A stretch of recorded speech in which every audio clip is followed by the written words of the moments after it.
நான் after marriage வந்து நான் என்னோட ஃபாதர்ல கூட இருந்து 10 வருஷம் அவரோட ப்ராக்டிஸ் பண்ணி அப்புறம் எக்ஸாம் எழுதி அப்புறம் பாஸ் பண்ணிட்டு. எங்க எக்ஸாம்ல எங்க எழுதி? இங்கேதான் இங்கே ஆயுர்வேதிக் இதுல அண்ணா இது இருக்கு அண்ணா ஹாஸ்பிட்டல். ஆமா ஆமா ஆமா, அங்கதான் படிச்சீங்களா? அங்க படிக்கல. நாங்க பண்ணும்போது இந்த மாதிரி கோர்ஸ் கிடையாது. Okay okay. எக்ஸாம் எழுதி ஒரு 4 இயர்ஸ் 3 இயர்ஸ் அந்த மாதிரி கிடையாது. ஏன்னா அந்த அப்போ இருந்தது என்ன, டாக்டர் கிட்ட ப்ராக்டிஸ் பண்ணலாம். 10 இயர்ஸ் ஆயுர்வேத டாக்டரோ ப்ராக்டிஸ் பண்ணி they will give you certificate கொடுத்து அது வச்சு I will have to right the exam. Ayurveda exam எழுதி ப்ராக்டிக்கலும் இதெல்லாம் பண்ணிட்டு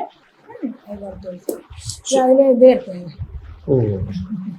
உங்கள்கிட்ட எல்லா விதமான இதுவும் இருக்கா? அதாவது டயபெட்டிஸ்ல இருந்து ஆரம்பிச்சு டயபெட்டிஸ்க்கு இருக்கு, அப்புறம் பிபிக்கு இருக்கு, அப்புறம் லேடிஸ் ப்ராப்ளத்துக்கு இருக்கு, பைல்ஸ் கம்ப்ளைண்ட்டுக்கு இருக்கு, லூஸ் மோஷனு, அப்புறம் டயரியா, அப்புறம் ஜுரம், எல்லாத்துக்கும்